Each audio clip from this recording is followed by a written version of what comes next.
evening and welcome to TransParents. I am your host, Amber. You can find me at TikTok on Moonchild77. My pronouns were she, her, and I'm not exactly sure where my co-host or where our guests are. And I think they were coming in together. So I'm just going to kind of try and fill in a little bit of time here and see what happens. And if they don't show up, then I'll just wing it because I'm pretty good at winging it.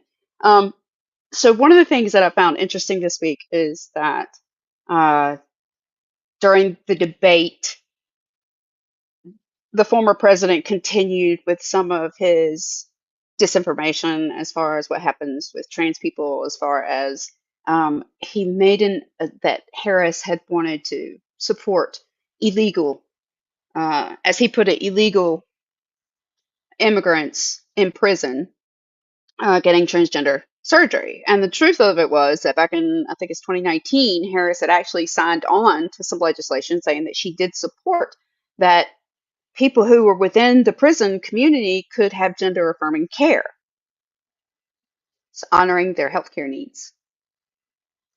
So, but I did see, and I do not know the artist, Jeffrey. Yeah, just me. I don't know. Um, but I did see that, it's a female artist. I don't know her name. I think the first one is Sabrina, is a younger artist that I'm not familiar with. That I don't think. I may have heard her from my kids or something. I just don't recognize her. But she did a concert and she replaced some of her dancers with actual like aliens, like the alien from Alien movie, aliens, and like kiss one on stage because I believe when the video came out, like Britney Spears was responding to it, something like, what happened to kissing a girl? So I thought that was funny, but people were kind of saying, "Ooh, is she trying to say that the aliens?" Right now that Trump has come in saying that kind of mess, just more disinformation. That's about as preposterous, or not as preposterous, but this whole thing with schools that he'd said the week before that kids were going to school and coming home a few days later. I'd be a little more worried about why the parents hadn't called to find out what happened to your children in those couple of days that they've not come home. Anyway, it doesn't happen. Um, and then I believe Matt Gaetz was pushing that same information again on Monday, saying that it was happening. And again, it's not happening. Never happened. There's not one single case that a school has ever paid for a transition surgery on someone within K through 12. Come on. So yeah, it's just more hyperbole. That's what they're drumming up before we go into the campaign, or go into the voting, right? Because yeah, nobody wants to talk about it. Nobody wants to talk about it, but they want to rile up their base. And this is the thing that scares people. So let's just stir the pot. And the more you stir the pot, the more people get alarmed and the more gaslit they become. And then they run to the ballot box, which I think is not funny. But I will recommend that if your platform is anti Taylor Swift, I wouldn't come out raging about Taylor Swift when we know that her specific base moves to vote. Like, we know that she put out a call for people to register to vote last year, and I can't remember the number, but it was multiple tens of thousands of people registered in one day because she said, "Know your candidates, go register to vote." So I don't imagine coming out trying to attack her now is going to help you any, because it's only going to make them, honestly, more ready to go and vote if they haven't gotten their absentee ballots, right? Or mail-in ballots, or if you have early voting, depending on where you're at. All districts, every state's different from what they do and don't allow, right? Um, my state, get this, my state, our mail-in ballots. Ooh, Annie. Hey, Annie. No one can work as hard as you do events every day. I do them every day, but my Fridays, whoo, like that one's kind of packed. But that's why I kind of work ahead on that one and way in advance. And honestly, like some of my recovery time when I started to get some energy back, that was kind of what I started doing, trying to figure out topics for my live shows and kind of have them a little more planned in advance to help me out. And taking that extra time gave me that time to do it in. And if you see me looking over, I keep checking my phone because I'm not sure where Jenny is, or a guest who was coming with Jenny. So she has a link. If we see her, great. If we don't, yeah, I'll fill in the gaps here. Um, so Trump, that's always on the agenda, right? Like who's going to talk about nonsense, and that's the top of their game right now. It's the trans community. I do believe that Mark Robinson, who's running for lieutenant governor here in North Carolina as the GOP nomination, he came out during the debate. It's been recorded that he was overheard during the debate talking about was Harris stupid or deaf when she said that she wanted to pass a national codify national women's rights. And he was like, didn't you hear the Supreme Court? They sent that back to the states. Well, that's funny because right after they sent it back, the Supreme Court decided to send it right back to the states. Lindsey Graham stepped out within, my parents were thinking it was a day, but I'm going to say a week. Within a week of that decision, talking about how they were going to go create a national abortion, like said that codified at like 15 weeks or 12 weeks or whatever it was. But that was right after the Supreme Court had literally ruled saying send it back to the states. And then here he's saying we're going to set it at the federal level. I think it should be done at the federal level so that states can't go back and forth with women's reproductive rights. John McEntee this week stepped out. He's a former person under Trump. He stepped out. He's also with Project 2025. Pay attention. He stepped out this week and was recorded pretty much chewing a transgender person and telling them the best thing that they could do was stop dressing in women's clothing and go back to their birth, their assigned sex at birth. And this was somebody who was coming up to ask John McEntee like a political question. Like this was almost, I wouldn't say a Q&A, but it seems like it was a Q&A. And to tear down on someone like that in public, proudly, and boast this. Maybe our guest tonight decided not to come on. And that is actually what I'm sitting here wondering is if they got cold feet because they're worried about someone trying to target them. And I would completely understand it. They're in Oklahoma. She's in Oklahoma. It's just like North Carolina. It's not safe for trans people, particularly someone of her age. She's 18. So someone who wanted to come out and speak, some people could still mistaken that as a child and like trying to like push them back down. That oh no, gender affirming care for you because you're a minor and all that kind of stuff.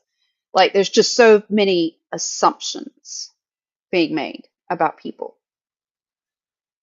Assumptions that you make one statement and look at the statements that Trump made on stage and the number of bomb threats that went out Friday in Springfield, Ohio, at elementary schools. How the next day they were at hospitals, 2 different hospitals in Springfield, had bomb threats.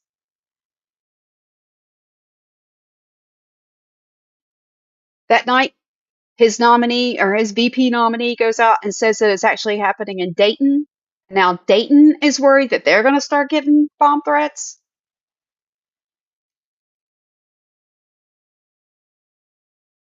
You want to talk about the heat that's building? So there was a shooter not too long ago that attempted to take out the former president at a rally, right? There were more shots fired at Mar-a-Lago again. Well, not again, but another one that was, I don't know if that Trump was the target, but it was at Mar-a-Lago. And these are both with high capacity. But goodness gracious, let's not talk about doing anything about guns and gun reform here. To protect children, you're worried about something that affects less than 2% of the population. And half the time, what he says out of his mouth, it's all bull. None of it's really happening. He doesn't even know what he's talking about half the time. I'm not even going to go half. I said it. I'm not afraid to say it. The man is losing his marbles. in public for all of us to watch. And he's targeting populations. And you think that will change if he gets elected in? Oh, you are so wrong. He will only ramp it up. What group has he not targeted? Anybody want to take a wild guess? Jeffrey, got a wild guess in the comments? What one group is the group that Trump protects, other than the authoritarians and dictators across the country or across the globe? White, elite, males. It's the only group he doesn't attack. Why are we giving all our power away to somebody who doesn't give a crap about any of us? And I talk about it a lot because it deeply affects the trans community. Who you vote in office. They work on the bills. They legislate hate against any community.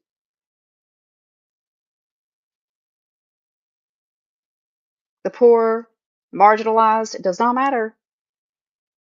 School children are all for politics and all for power. That's what they care about. It's not about people. So I typically do talk about politics, and I know some people don't come to my shows and left my shows and stopped coming to my shows because they didn't want to talk about politics, and that's fine if you don't want to talk about politics, but you should be talking about politics because whether you realize it or not, it affects your every single day.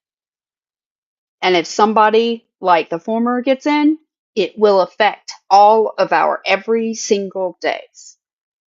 I don't miss. And you hear about it's like you can read the articles about what comes out of True Social all the time, right? If you want to go find out, you can go read it. That's where he went on his I hate Taylor Swift spree, right? I think, or was that Twitter? I don't think that was the truth. That was probably truth. He probably put it out there on X too later on, but um, yeah, no, it's just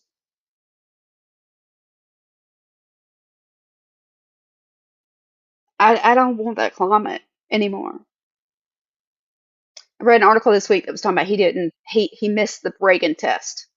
And it was talking about how Reagan knew that when he came in that there were a lot of things that he wanted to pass that were considered extreme, and how balanced and monitored and calm and reasoned he spoke.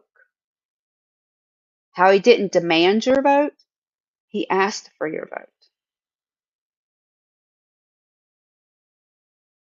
And how all of those things were something of the past. They were not of this party now. And they aren't. It's disrespectful. Um, I don't know a rally or a sit down interview or yeah, a true social post that doesn't come out and make the other main party look like he's not in his right mind. And if you do think he's in his right mind, then you probably can at least agree with me that he spews hatred. He spews misogyny. He spews racism, bigotry. Like, how many more layers do I need to add? I don't like being somebody's judge, but I don't want somebody in power that could then judge, or not necessarily judge, but rule us all. Like, Supreme Court already said he's got all the power he wants. He can do whatever he wants. I don't want to see somebody come in power that you're leaning toward Orban. You start leaning toward old ways of Hitler. We've already had several GOP in this country talk about how they are perfectly okay, or not okay, but they use rhetoric of exterminating the trans community, putting them in internment camps.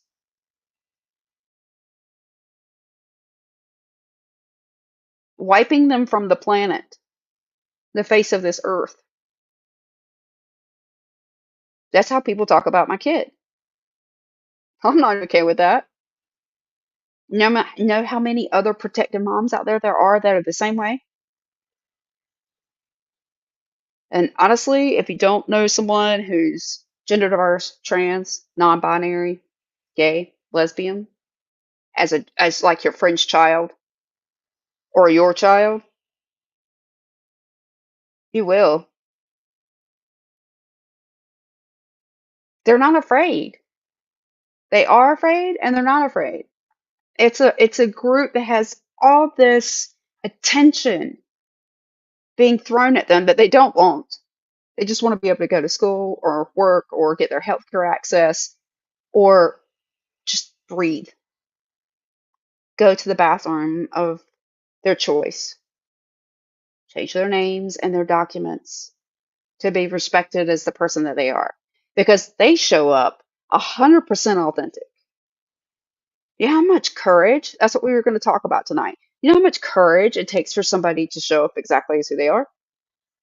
To remove all the masks, to know, to know that this level of vitriol and hate is spewed in their general direction 24/7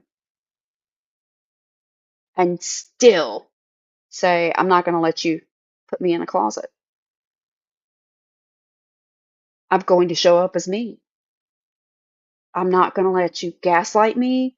I'm not going to let you scare me. I'm not going to let you beat me into a corner.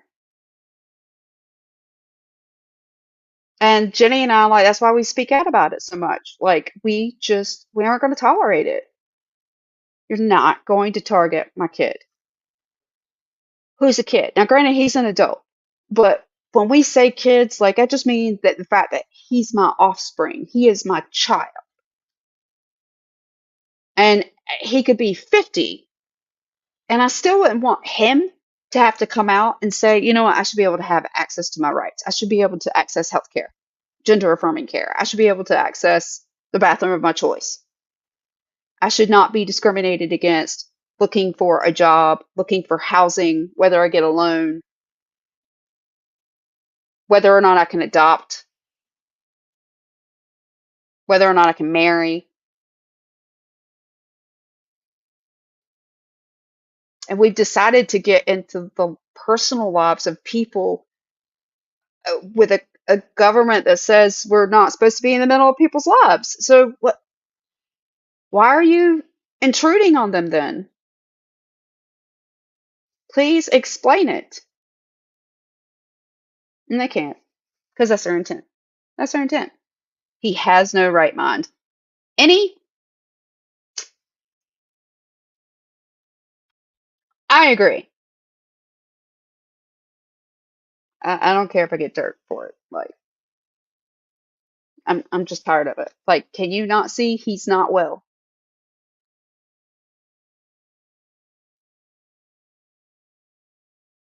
And it's steadily been going downhill.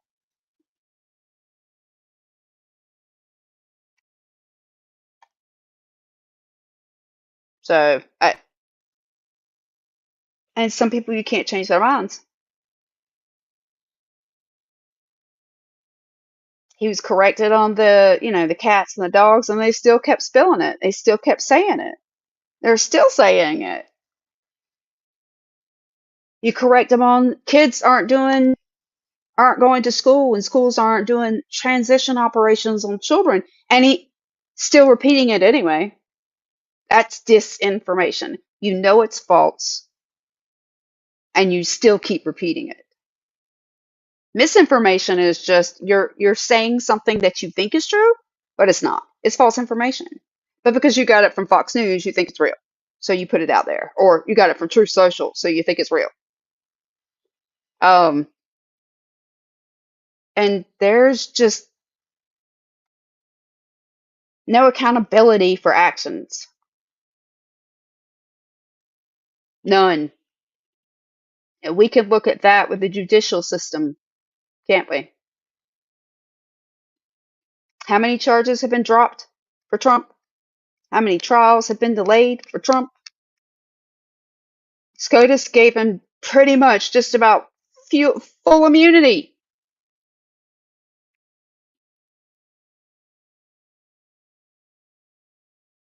above the law. Nobody's above the law. Not here in the US. Don't believe me? Go listen to the confirmation hearings for all the conservatives on the bench right now. The only one who wasn't asked specifically whether or not the president had the power over courts, right? Had full immunity. The only one that wasn't asked that question was Thomas. But since then, every other justice has been asked that question. And absolutely all of them confirmed no one is above the rule of law, including Trump, at their confirmation hearings to get on the bench. But now that they're on the bench, Trump has full immunity. Pay attention. There were leaks today. Alito, no, or not, sorry, not Alito. I believe it's Roberts. All kinds of extra notes about how he had to be the one that got a hold of the immunity and had to be the one that was like, hey, we got to make sure that we do everything we can for the president. Um, on more than one case, it was several cases where he had to make sure that we rule in favor. Looks a little dirty. But then again, if you view the president, the former president, anywhere near the scope that I do, you probably already knew that he, you know, hiding secret documents, government documents in your bathroom and the underwear drawer, shoved in a closet. How many world leaders did you have of foreign countries that with ties? Hungary, the Balkans, Saudis, Russians. We're not worried. You know, people need to open their eyes and pay closer attention because they're distracting you with the trans. The whole trans issue is a distraction. It's to distract you while they strip away your voting rights. It's a distraction while they gerrymander maps. It's a distraction while they strip the courts. It's a distraction while they create Project 2025 so that as soon as they get in, they can like wipe everything out and put that in place. They've been preparing for this for 4 years. He's still chirping how he lost. Biden only got it because it was, a bad election, a rigged election, and he's already out there saying that that's the only way he can lose. He did that before. The last one, he was saying that 3 months before he ever even ran. He was already quoting, I can only lose if it's rigged.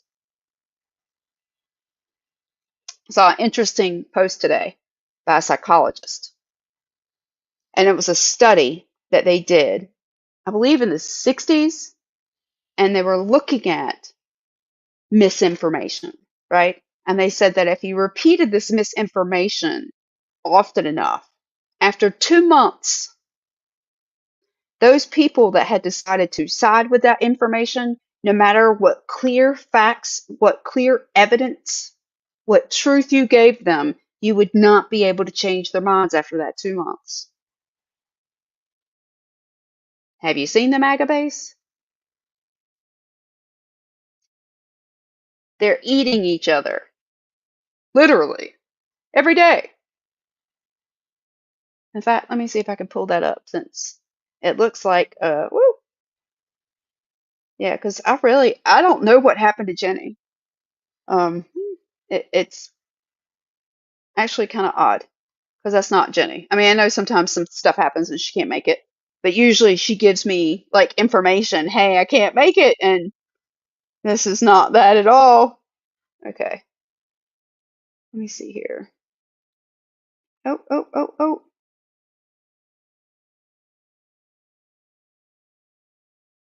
My friend puts a lot of stuff up here. Okay.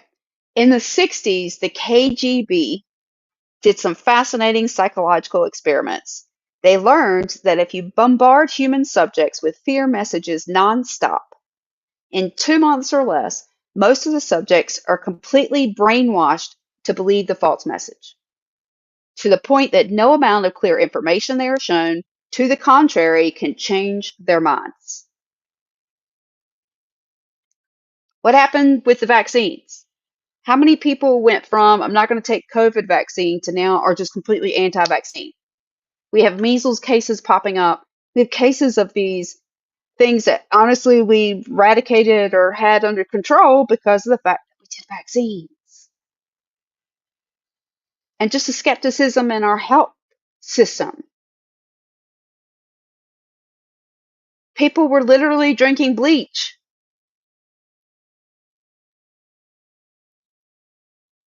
because they had been duped.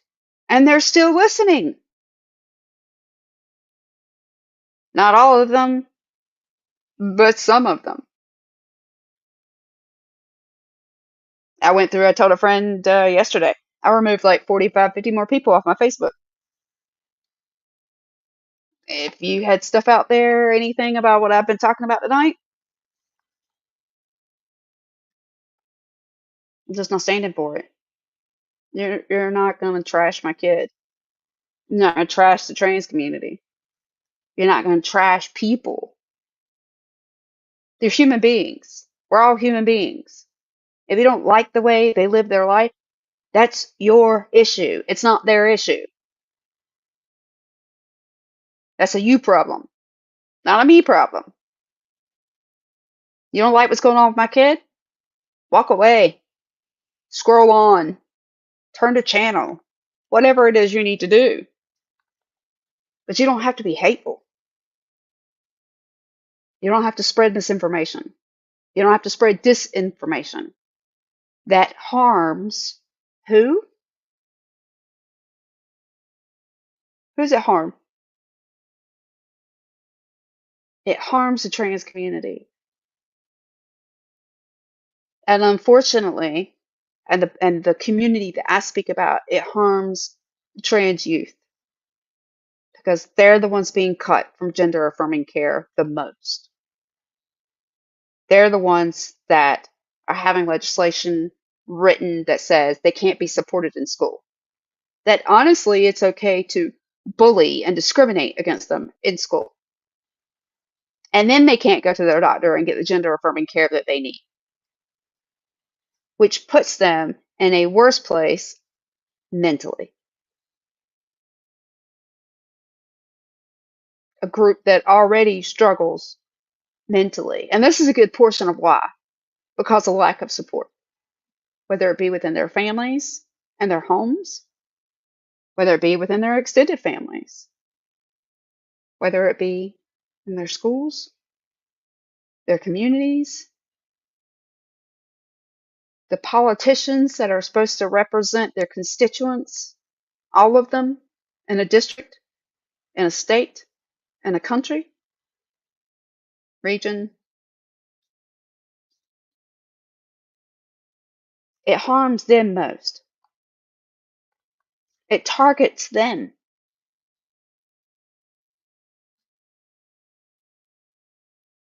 We created anti-hate, anti-bully campaigns in the 80s. Like I remember, we like at least once a year went through either it was like anti-bullying week, anti-bullying month, and you'd have all the billboards and the posters, and you'd have somebody come to the school, police officer, a local police officer come to the school to talk to the kids about bullying and how it wasn't okay and not to do that and how we should all treat each other as equals and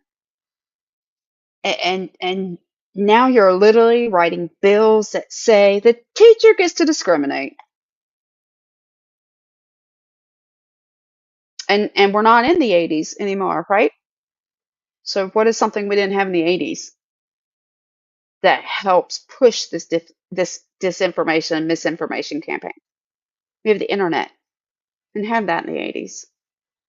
We didn't have social media platforms where people could be uplifted for their hate and they could spread it and spread it and spread it and their misinformation and their disinformation. So when I pick up my phone in the morning, like I have like an app that shows me like the top news stories, the breaking news stories. I have another one that shows me like my local North Carolina news. I have another one that shows me just news articles, right, that have come out. And then there's a tab for my email. There's a tab for LinkedIn. There's a tab for TikTok, the Weather Channel, you name it, right? I want you to think about that. So when I get up in the morning, I can look through all, I can preview all these like, Russia did this overnight, and this is going over in China because obviously the part of the world that I'm in, a lot of things are happening across Europe and the eastern part of the world while we're asleep, and especially me. And so by the time I get up, I'm catching up on the events globally. What do you think happens to, and in my email, I'm getting alerted, hey, this popped up in Apple News, this popped up in your Yahoo News, this popped up in, wherever, like some of the news sources that I get, they'll send it to my email as well. And of course, these things are then spread on Facebook, and these things are spread on LinkedIn, and these things have been talked about on TikTok and Instagram and X, and eventually True Social and all the other platforms. So if I'm a trans son getting up in the morning, I could be looking at 65, 70 different stories that are all about me, that are all about how politicians don't like me, how schools are against me, how athletic departments are against me, how countries are against me, how my state officials feel, how my district feels. What do you think that effect does when somebody is constantly stripping you down that way? That's why there's such a high suicidal ideation rate with this group of teens. It's why they're the highest population among youth homelessness. They're the highest population in the US with substance abuse disorders, mental health disorders, and they're the highest population that are targeted for hate.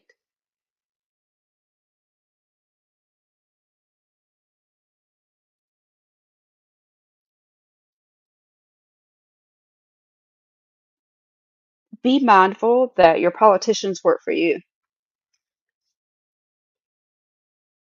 That's what they're supposed to do. And if they don't, you know what you do? You vote somebody else in who does. And I know it's not as easy as the semantics of that. I get that. But at the same time, know who the people are that you're voting for and putting in office.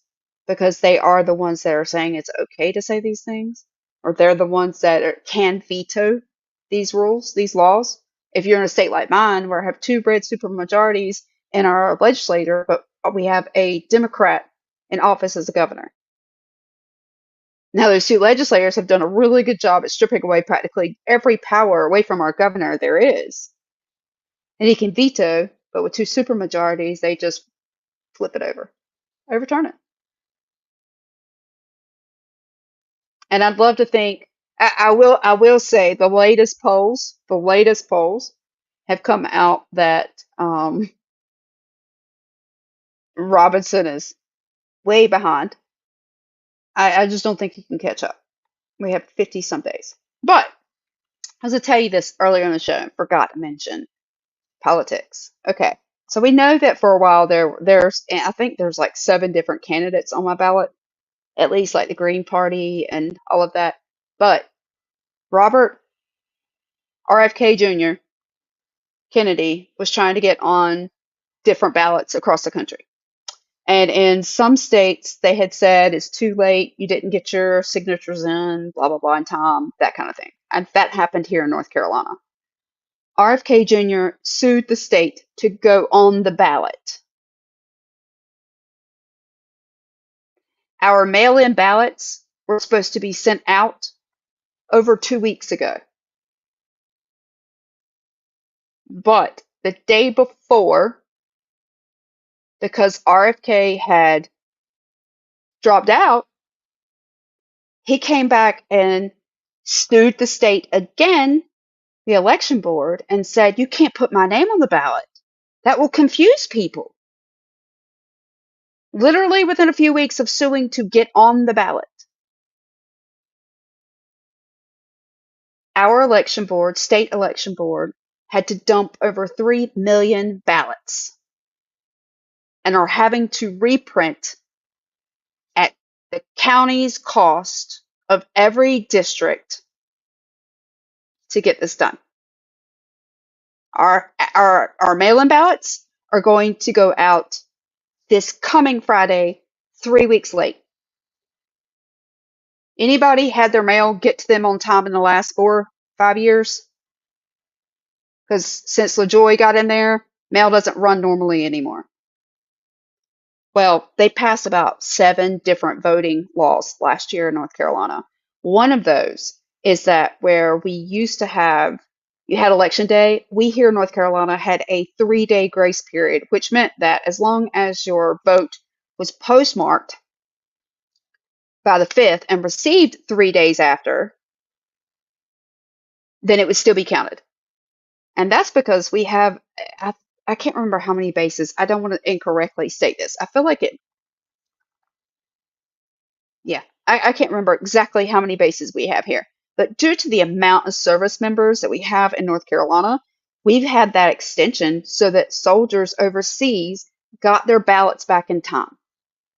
So their votes counted, since they're fighting for the rights of the rest of us here. And that got changed.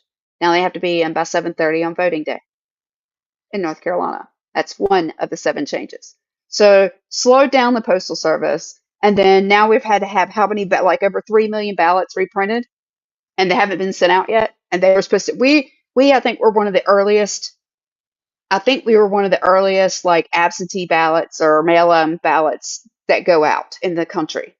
And yeah, it's been thrown off by 3 weeks. And it's not only in North Carolina. From my understanding, RFK Jr. pretty much did this everywhere that he could.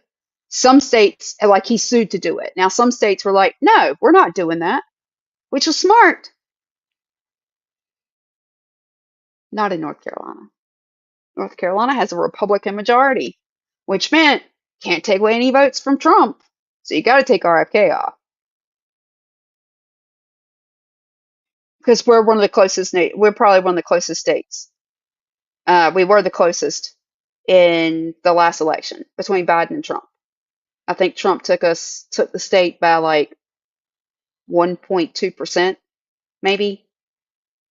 Yeah. So I really don't know where that's going. I don't know where it's going. But we should know what our candidates stand for. We should know what they're talking about. We should know that they're looking out for all of their constituents. They're looking out for everybody. Because if you're in a public office, that's your job, is to work for the people. That, again, includes everybody. So, I feel like I'm beginning to repeat myself a tiny bit. And since I don't know where Jenny is, I'm going to tell you about some upcoming episodes that I'm trying to plan out. And actually, we may be bringing our guest on again in a future week. There just may be something that came up. And it could be, and I did not offer this to Jenny before, and maybe I should have, and I will now when we finish up tonight, that we bring our guest back, and maybe our guest doesn't want to be seen, and you can audibly hear our guest, but we'll black out her screen or put some kind of, image over her so that it hides her identity. It protects her. Because I don't want her to feel like, I don't want her to fear coming on whatsoever. So I'm a little worried that might have been her concern this evening. and I don't want anyone to feel that way. Um, so she could be coming back again as another guest. That's one episode. I did mention, I announced, I do believe on here, I think it was last week, that Will and Harper, which is a documentary with Will Ferrell and one of his best friends, Harper. Um, that was, I think, at the Sundance. It was shown at the Sundance Festival this year, and I knew Netflix had bought the rights to it, and that was back in like February or March. And I had been looking for this film, forward to this film, wanting to see this film, and finally, it came out, or it's been announced. It comes out on September 27th on Netflix. Um, we are not going to show it after the dad's Netflix issue that I had, the copyright I had on YouTube. We're not going to show it here. I will probably show a preview so that you guys can just see the preview of it to get an idea for the film. Jenny and I are hoping to watch it that weekend and then Sunday talk about it on the 29th. I'm not entirely sure that she's going to be able to get it watched in that time period. I don't know if she wants us to sit down and watch it together, so I got to talk with her and piece it all together. But those are some of the things that we're looking at doing, or another episode that we're looking at doing. I had another mom that I had spoken with probably late spring. She had a really busy summer, and because I was going out for surgery, I didn't have time to really get her on. But I found out that she was out of Texas, and she has, I'm not sure if her child is still 14. He may now be 15, but she has a trans son, and her family, they did a documentary. It's like a 15-minute long documentary that I believe, no, that one wasn't done at Sundance, but they put it together to kind of give more people information and to let them know that they weren't being threatened out of their community. They were going to take a stand and stay in Texas, even against the pushback, and why. And the name of that short documentary is called Love to the Max, MAX. And that you can find on I mean, not Netflix, I'm sorry, YouTube. Um, and so the mom and I, we had spoken, and I really wanted to bring her on so that we would be able to share it with y'all the way we did the dad's documentary, and then talk about it with her, more about her experiences, right? And I knew it wouldn't get in copyright trouble because it was her film. Like, I wasn't worried about that. And when I had spoken to her when I was coming out of recovery, school started earlier for them in Texas. And so her children were already getting very active in school. And she was very busy and wasn't really sure that she could come on a Sunday because it would be 6 o'clock for her because it was just crazy with their schedules. And I had offered her that we could pre-record it and just show it on Sunday at our regular time. Again, because I wanted to elevate their story, I wanted to share it, and so that again, it brings more awareness to the trans community, what trans children are going through, these experiences, and why it's necessary to talk about it and to educate the public more on these topics. So that's another one. I'm planning on circling back to her and seeing if she has time to come on to share about it. And if not, if her schedule's gotten so busy, I may ask her if it's okay if we share it with y'all and talk about it. Again, that's part of what Jenny and I are doing. I have another documentary that it's not been released anywhere. I can't get my hands on it because it's another short documentary that's like 15 minutes with Jane Seymour in it, and a trans actor in it. And I really would like to share that story. And You Are is the name of that documentary. That's another one that I'd like to be able to, show y'all so that we can discuss it and talk about it, um, to bring more awareness. That's the purpose here. The more awareness we bring to the topic, hopefully the more people will see that a lot of what's out there is misinformation, and they'll be willing to rally around the gender diverse community. They'll be willing to support the gender diverse community. They'll stop slandering. It's important that we treat all people with, these are human beings. And when Jenny and I talk about the legislation, it's often aimed again at adolescents, at children and adolescents. And that's just not okay. That we've gotten to a point where we think it's okay to step into private decisions of people, very personal decisions that should be the choice between that child, that adolescent, their parents, and a team of doctors that they work with to support their care, the care that they need.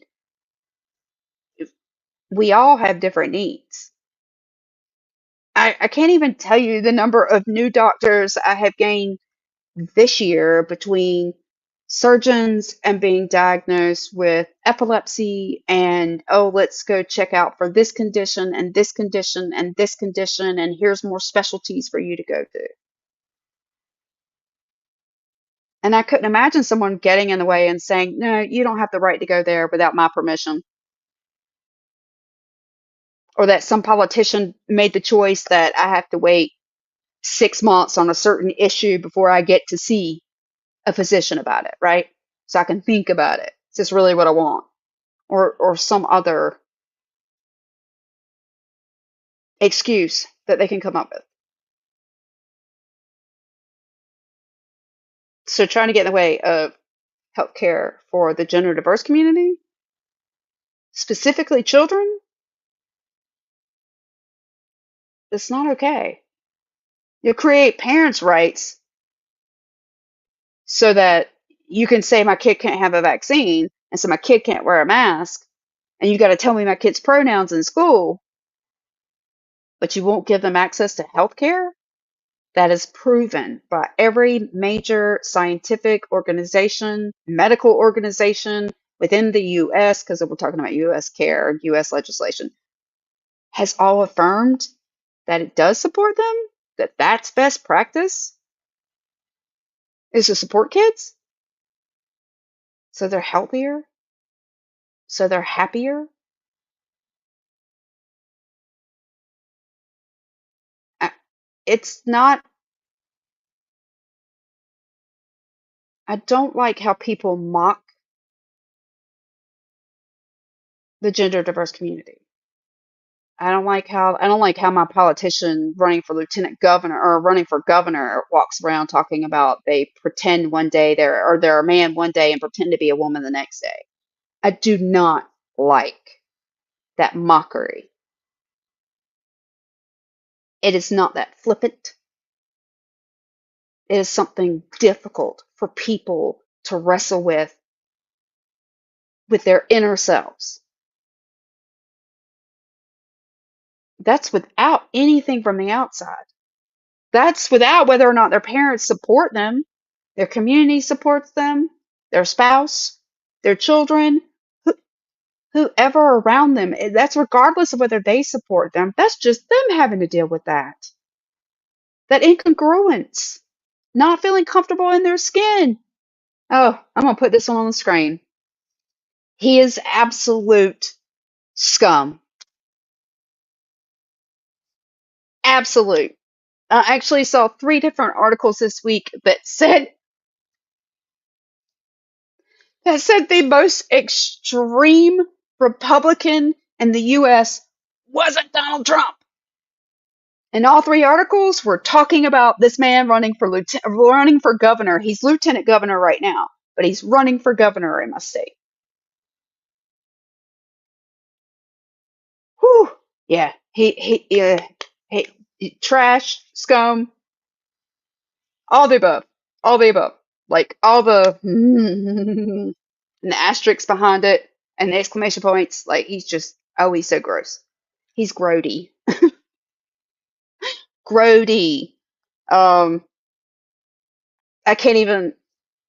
And Jenny State, like Oklahoma, they have not been friendly to trans people either. They've not been supportive. Oh goodness! And that superintendent over there, Ryan Walters, as far as superintendent, oh well, I was gonna say, as far as superintendents go, I don't have that one, but we do have a woman who is supported by Robinson running for superintendent, who's about as extreme. She is MAGA. She, on her Facebook post, had called for like um, the executions of Biden, Obama Cooper, our governor, our current governor, she is a former nurse who homeschools for children. Her children have never gone to public education, but she's running to be the state superintendent of schools and would be entrusted to an $11 billion fund in my state.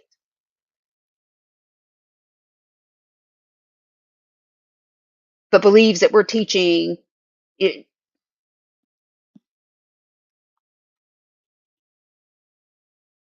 people should not be afraid of whiteness, was one of her quotes this weekend.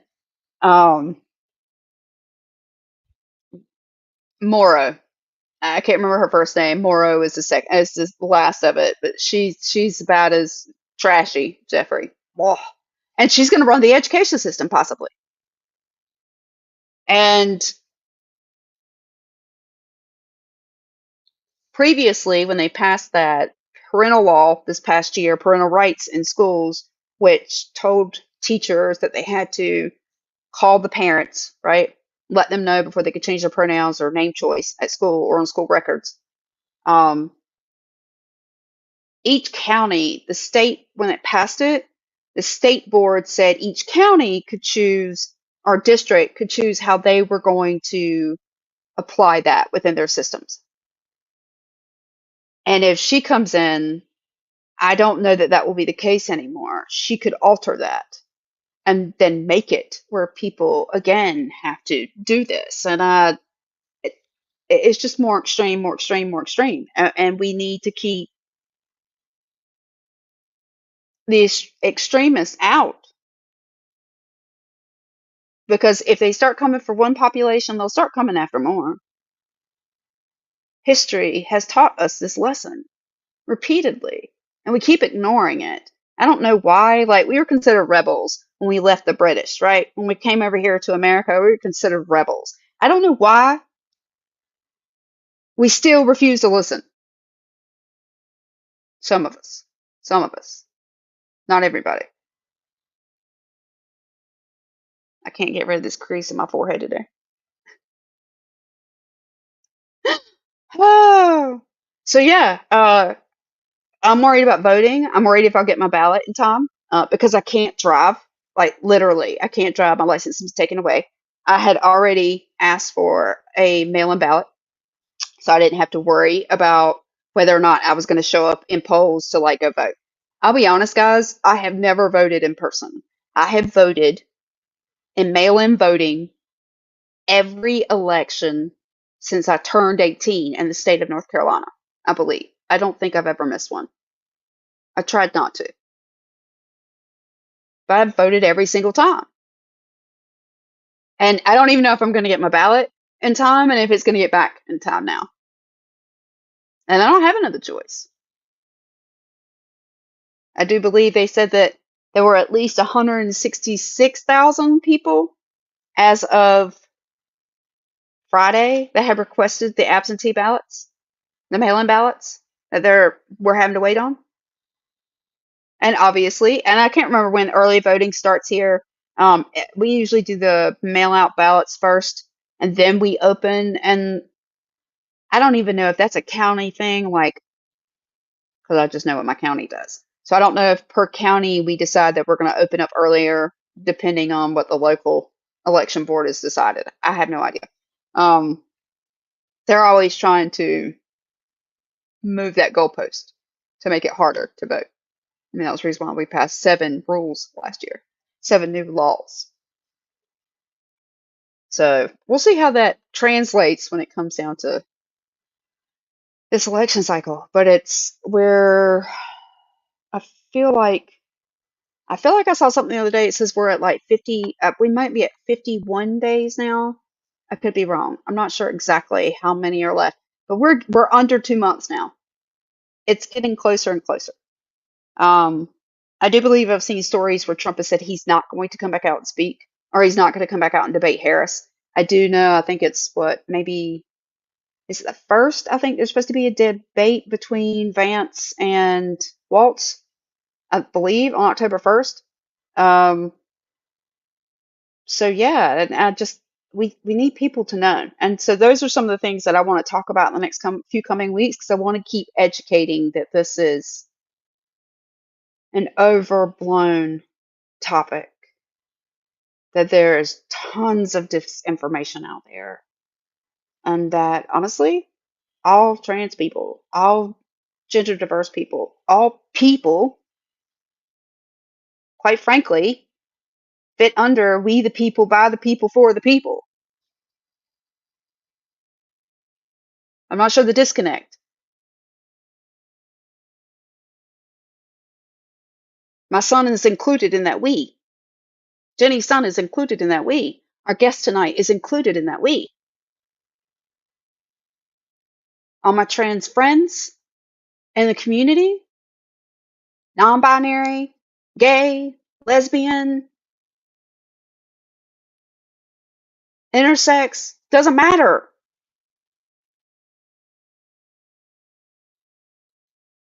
We're all in this together.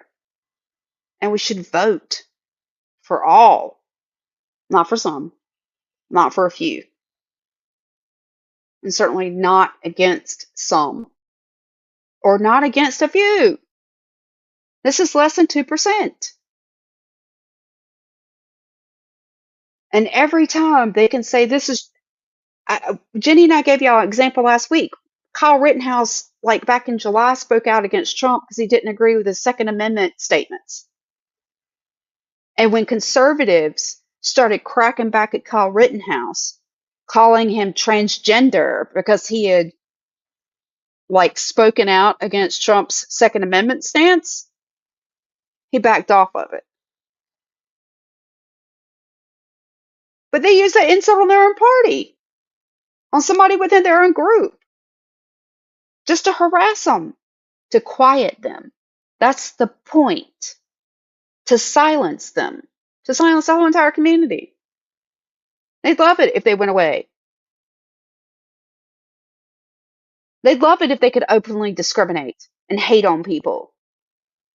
They do it now. I'm not on Twitter. I was on for like 6 months back in like, I don't know, 2010, 11.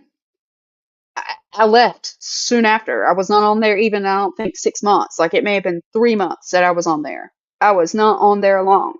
I never went back. I have no reason to. It's trash. My mental state is so much better because I don't live on Twitter, on X. A friend of mine, I told her the other day, I had found out some friends had put some transphobic remarks, or, well, honestly, just transphobic information, disinformation on their Facebook page repeatedly, who used to be a very close friend of mine. And I went through and just started cleaning the house and removing people.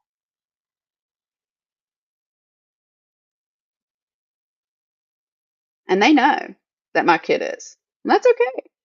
They can have that opinion. But I'm not going to be friends with people who think that way. I still need to be open-minded enough that I hear what you're saying, especially when I'm working with clients, with parents who don't accept their kids. It's a really hard conversation to have.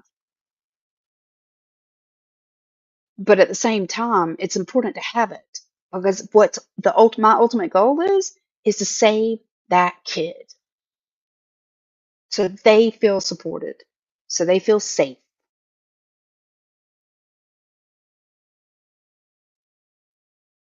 It's what all kids deserve.